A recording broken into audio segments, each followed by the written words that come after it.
Hi, welcome to Dollars and Senseless with Adam Smith. This podcast dives deep into personal financial journeys. I'm Adam Smith, a husband and a father. We'll embark on a journey through the world of money, one fascinating story at a time. Every episode, we'll sit down with real people from all walks of life who've braved the financial ups and downs. We're here to explore the moments of triumph, the lessons learned from setbacks, and the strategies that have transformed financial dreams into reality. No one path is the same, and so I hope that these stories resonate with you and push you further into shaping the financial life you want to lead. Whether you're looking to conquer debt, invest wisely, or simply make more sense of your sins, this podcast is your guide. One person pushing his financial life forward is our first guest, Justin Barber. Justin is also a husband and a father. He's in the nursing profession, is passionate about healthcare, and is the host of the Nursing Real Wealth podcast, aimed at blending real estate and financial education. Justin's financial journey has taken some twists and turns in pursuit of financial freedom, exploring different wealth generating adventures. One of those adventures led him to real estate and Pace Morby, where we connected. I'm sure Justin has more to say, so let's get him on in here. Well, thanks for having me, Adam. It's good to be here. Glad to be on your inaugural episode. Appreciate that. Well, let's start. Let's just talk a little bit about your background. How did you get started in real estate? What got you started in financial freedom? Yeah.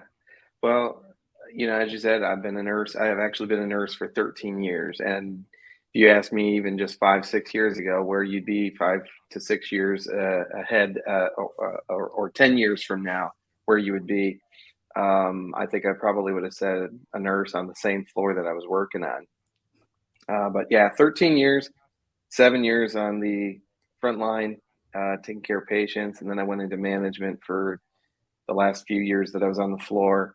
And we went through the COVID crisis, and that really wore me out mentally. Without going into a lot of detail, that ended up leading me to the point where I felt like I really needed to explore some different ways to go and make money for myself. First step was I needed to get out of the floor and take a break from the stressful environment that I was coming into every day. And so I went and moved into informatics nursing. So I'm kind of serve as an IT nurse, sort of work as a liaison between the nurses and the clinicians who have to use our electronic healthcare record, and then the analysts, the IT analysts who have to build the record and just advocate for how that should look. But what really woke me up was just kind of looking at our general economy, looking at inflation, and starting to be very hyper aware of the numbers. Okay, inflation sitting here at a reported 15%.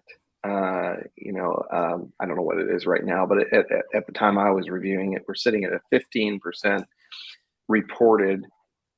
You look at where are my investments now? Well, I went the traditional path. I had a 401k. So on average, I was doing great to go on average 6 to 8%. During the last administration, when the economy was booming, I had some great times where I made a whole heck of a lot more than 8%. I had times where I think I was making closer to 20% in the stock market during that particular time. But that's abnormal. That's not typical. And on average, if you look at my 401k, it was sitting at about 8%. So I was sitting there thinking, okay, so I'm making 8% interest on whatever I'm putting in there, and the economy around me is going up in smoke, and we got 15% inflation. So I'm not even matching inflation. I'm losing money against inflation in my investments. So my future looks a little bit bleak if things continue down the path that they are. And so I just started digging as much as I could. I wanted to look and see what options were there. I mean, are there good options in the stock market? I mean, is there a way to go and make more than what you make in a 401k? Bitcoin crypto. I mean, anything. I was looking and digging into it and trying to understand what I could do to go and help my family be prepared for the future. And I came across real estate and realized that pretty commonly it's understood that 90 some percent of millionaires are made from a start in real estate. That may not be where they only operate in, but that's where they often start. And that was a pretty good statistic for me to kind of pause and say, okay, well, I need to start looking at what are other people doing? What are people that are achieving a financial place that I would like to be at? What are they doing? And that's when I started digging in and trying to figure out who could offer me advice on where to go with real estate. So that was kind of where I initially started.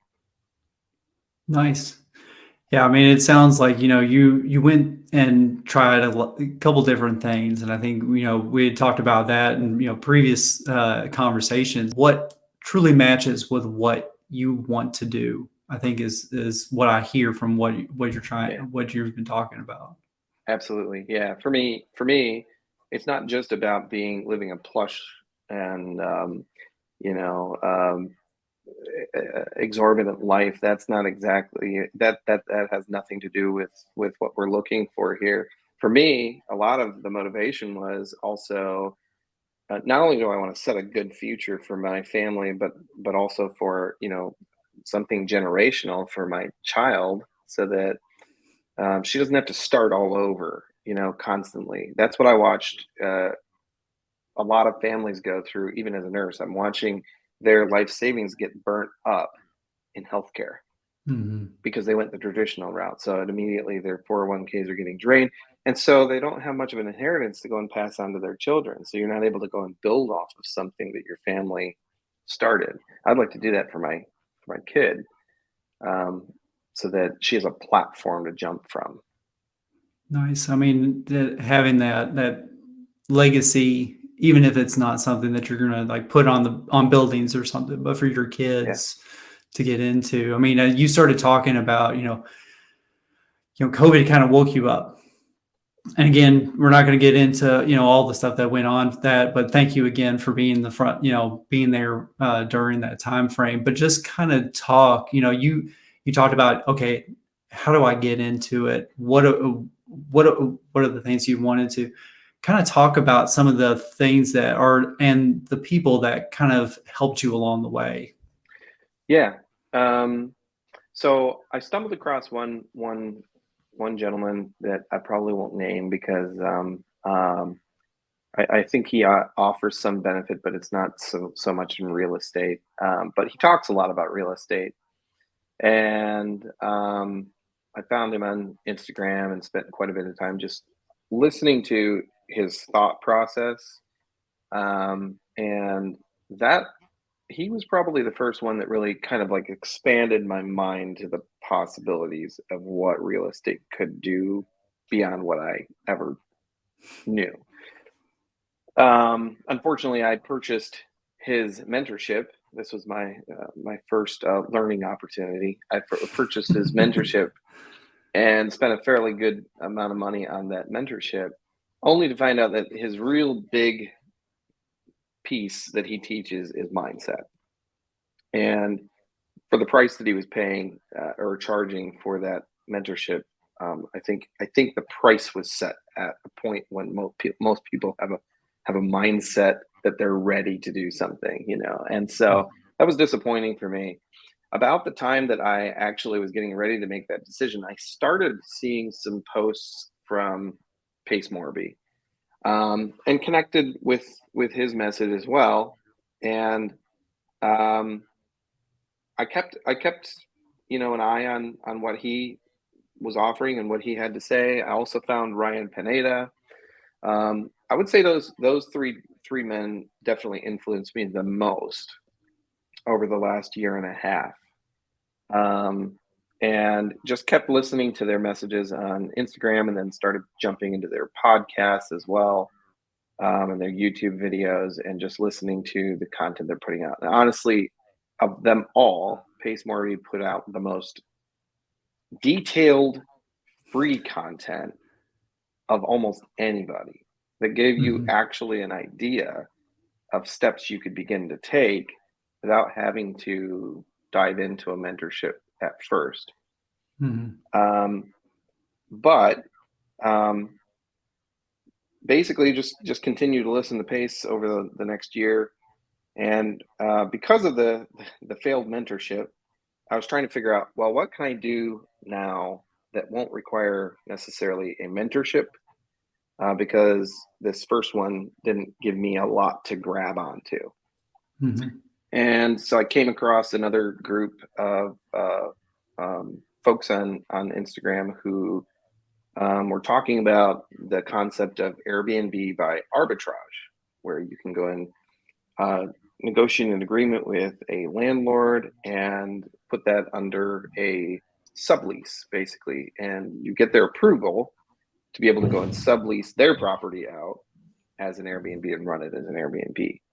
And so I started digging into that. I was like, man, that's not very hard. I mean, I know the resources that they're mentioning to go and look at the kind of the market research, AirDNA and stuff like that. And you can just quickly dig in there and get an idea of what you would need to do to be competitive in that market. And so I started digging into Zillow and looking for places that would maybe work. And I found a place down about 15 minutes south of us that we went ahead and launched on that. And we were able to negotiate with the landlord. The landlord was very interested in doing that. She loved the idea of the fact that, she's getting a business to go and rent from her, and they have a vested interest in caring for her home. That to me is huge. I mean, you hit it on the head. I mean, it's like a commercial lease. It's just, it happens to be, a short-term rental business. Exactly. Yep. So we actually just talked last week, and she just thanked me up one side and down the other for how nicely the home has been maintained. There's a cleaning crew in there every single week. I mean, when does that happen on a long-term rental? And then Never. I have a guy who's maintaining the lawns, and so the place looks really great. The only unfortunate thing about that is we live in Michigan, and Michigan has a unique challenge in that it has long cold months and a very short warm season. This season, the warm season was very rainy and not very conducive to travel and tourism. So this was another learning opportunity. I think we picked a house that had a bit of a lower occupancy on AirDNA than I would probably ever want to pick to do a home again. The numbers appeared to work out, but if you've got a margin of error where maybe the weather isn't the greatest and your tourism is a little down or any other slight margin, you want to have a nice big cushion of what the projection of your occupancy is versus what it might get down to. And so that was a learning opportunity for us. So it didn't perform as well as we wanted it to, and so it's probably something we'll be able to walk away from. That's the beauty, though, of doing the lease option. I don't have a house that I have to find some sort of an exit strategy. My exit strategy is buy. Yeah, I mean, it's a little less capital intensive to get into it, and then just let it. Of course, you had to furnish it. Absolutely. Yep. There's definitely costs. I don't know how long the lease was that you're in 12 for. Months. 12 months. So at least I know I've heard a few people that they're like, well, you need to I'll give you 2 or 3 years to come in, kind of thing. So I've heard those. So at least on your side, you're limited. Like you said, you don't have the house where you have to go and potentially sell it and see what you need to do there. Well, cool. Yeah. So what other adventures in real estate are you getting into? Yeah. So earlier this year, when the Airbnb was kind of just starting, I was still looking for other venues because I was like, I don't know that I want to just do Airbnb. I'd like to make sure I have a lot of different tools in my tool belt to be able to work with. And so I feel like I was kind of just exploring a lot of different options. And I ended up meeting Jamil Demji actually at a meetup, and we sat and talked for quite a while. And he said, um, unfortunately, your experience is not uncommon that people purchase a mentorship that was from somebody who doesn't offer a great course material for a bit of a higher price. And he said, unfortunately, we get that a lot, me and Pace, in our groups. And he said, but at the end of the day, you cannot replace the power of having a community that's actively doing deals, and the fact that you can go and reach out to somebody and talk with them and develop a network of people, whether they're in your town or not, just a network of people that understand something that you might be looking at doing. And so he said, I do recommend that you just think, and he said this, he's like, just think and pray about it and try to discern where you should go. He's like, yeah, obviously we're selling a mentorship, but so taking advice from me doesn't sound like the right thing to do, because it looks like, we're gonna earn something from it. But he said, honestly, I barely even see anything from these mentorship fees. That's like a whole nother operation. I don't really see a whole lot of money from that. It doesn't make any difference to me whether you join or not financially. I make way more money doing other things. He said, but it would make a difference if we can help you. So whether that's me or Pace, we both have robust communities, and you can learn from folks in that community. So I just tried to really carefully evaluate, and I ended up deciding to connect with the Gator method, which Pace offers as a way to fund EMD money for wholesalers primarily. And so I ended up thinking about that and deciding I was going to go ahead and join that. I really wanted to be a part of one of Pace's communities, just because what I was seeing was powerful in the community. So I ended up signing up. I think that is big. The community aspect of it has been fantastic. The push to keep you motivated, to keep doing stuff, and just finding your space. He doesn't tell you got to do one thing. He tells you, you can do a number of different things. And I love that idea, but there's the community there to support you.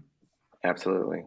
And I found that actually to be the case over this last weekend, because one of the things that I've been getting into, I don't know if you heard my daughter coming in here clomping around, but I was trying to give her hand signals. It's all from home, right? Yeah, right. Yeah. She just came in. She was like, "What you doing?" Like, well, not right now. But anyway, gotta love it.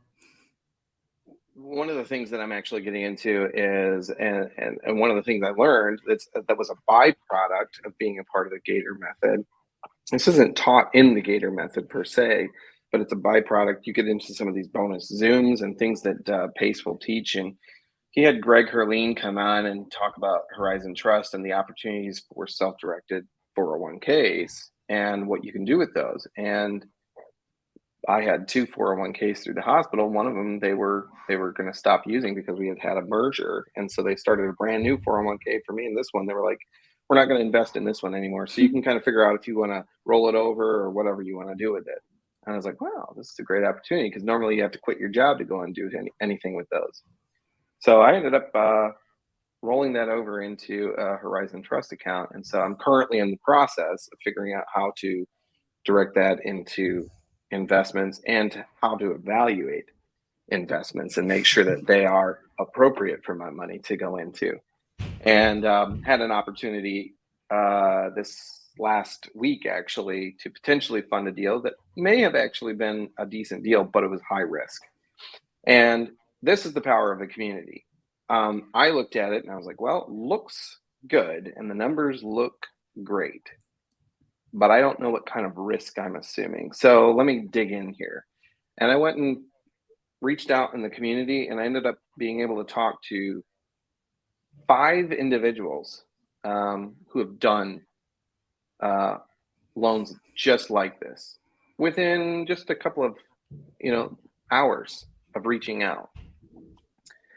And on Saturday morning, I ended up being able to talk with a guy who is now, he's been doing private money lending primarily. That's been one of his biggest things he's done in real estate. And he sat and talked with me and gave me all these different pointers, let me write them all down, things to discuss with the borrowers, and what to know, what to make of their different responses to those. If it's this response, I would probably not do the deal. Sure enough, just offering a couple of those kind of counter negotiations with them cued them to kind of hesitate to agree to them, because they were a little hesitant on their timeline. And this isn't to say that they were Yeah. dirty or anything like that. I think they just have a hard project they're working at. And it's And always hard. Yeah, and it's probably going to be a perfect deal for the right person, but not me. No. And so I ended up tapping out because I was able to get that advice in the community. So super, super helpful having a community. Well, let's talk a little bit about, kind of the way you manage money. You kind of, you hinted on, you got into previous mentorships and kind of, it just things started to click a little bit. What are kind of like your top 2 or 3 things that when you think about managing money, that you find are like the best things for you? Yeah. Well, I'll separate this into personal and business. I'm newer to the business side of things, but there's a few things I've learned through over time doing this now that I think are really valuable. One, there's no way on God's green earth you should ever have your business and your personal money commingled. Mm-hmm. And your business transactions should be on the business. And it should be the very, very rare occasion that you're reimbursing yourself for a personal expense that actually ended up being a business expense. It really should just be business expenses. So I think that's the biggest thing. If you're going to be doing business, you should have many different accounts for different businesses. They should all be separated into very clear categories. As far as personal goes, I don't understand how someone can properly function and keep their finances on track if you don't know where your money is going. You have to know where your money is going. You have to know what came in and what is going out. And there's no way that what is going out should be more than what's coming in. So the only way that I know to track that is to have some sort of a budget. Whatever tool you use doesn't really matter, as long as it gives you a good and accurate understanding of exactly what is coming in and what your recurrent expenses are, and that you're always accounting for those. Mm-hmm. I take a Dave Ramsey approach when it comes to spending. Spending is an expense. Saving is an expense on your budget. It's a line item. It's a recurrent expense, and it should be on there. And if you don't have anything left over for that, you have a problem in your budget. And the only way you'll know that is if you have a budget. So I think having a budget is super important. The other thing that I think is also important, I think this is critical. We all need, one way or another, throughout life, at some point, we're going to need a credit score. It's just the society we live in. There shouldn't be too many things, hopefully, that you need to use that credit score for, but there are probably going to be a couple of things early on in life that you'll need that for. So I recommend, if somebody's going to,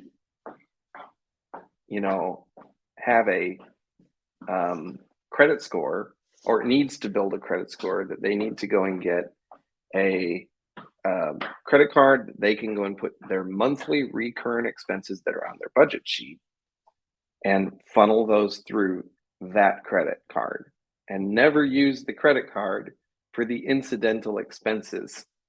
That would be Yeah. no, don't do that.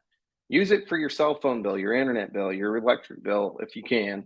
Some of those bills you can't, but those recurrent expenses, do that, and then pay it off the money that you already budgeted in your budget, so that you can build an immaculate credit score. I do that with all of my bills. But then the other thing is, on the same token, what you need to do is make sure that it's never late, ever. You should never carry a balance that doesn't pay off the monthly balance that you had. That monthly balance needs to go away. People let those monthly balances hang on, and that's how they get ruined. That is the epitome of bad debt, is credit card debt. So if you want to get yourself into a bad hole, get credit cards and spend like crazy, and don't pay off your balances. We appreciate you taking the time, and hope we hope for bigger and better things for you as you